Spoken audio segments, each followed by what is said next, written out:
Эми сиздер батыр эл экенсиздер. Чын мен тазим этем. Анткеничи кечем ушул жерге келип 3 күндөн бери жүрөбүз. Мен жашай албайм. Мен жашай албайм. Көнгөн жерден кандай кетесиң? Эми силердин ичиңерге ийгилик балдарым, жаш болсоңор дагы илимдүү, алымдуу балдар экенсиңер, түшүнүүңөр чоң экен. Ушу кыйналган элге жардам берип атасыңар. Алла разы болсун. Рахмат. Алла разы болсун.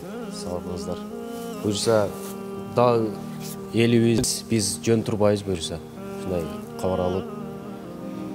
Чын биз эл ушундай экенбиз да. Кече баткен деп кыйкырып тим эле кыйын болдук. Азыр эми башка маселе менен кемпир абат деп унутулуп кетти. Биздин аскерлер жакшы туруп берип атат. Жакшы туруп берип атат. Пограндарыбыз жаш балдар өлдү. Ошолор ыйлайбыз биз. Yüz küverge ilemez biz. Жаш балдар өлүп кетти.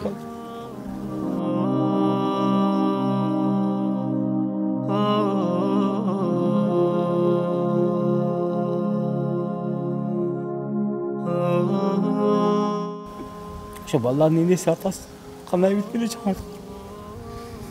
Ошого окшогон өлгүчө мен айтып атам балдарга, бизге ыйлар жана ошолор өлбөсүн, биз өлөлүк, мына жерди карап жатып. Ушундай да эми. Рахмат жигиттер. Алла разы болсун. Биз да көп колуңузду кармабайлы. Бул жакта. Ишиңерге болмай. Эканыңыз баштап. Ушунчалык элди аралап, элдин ушундай көңүлүн көтөрүп атасыңар. Биз төбөбүзгө жетип калды силердин ушунчалык. Бизди колдоп бергениңерге, бирок кыргыз элинин жаштарыга, балдарга мен өтө ыраазымын. Биягы Владивосток, Кемеровдон келип атат балдарчы. Ар бир үйгө келип атат. Нокаттан келди, Төлөс деген немелер келди, булар да калкып жардам берди. Эми биз ушу кийимибизди жок калганбыз.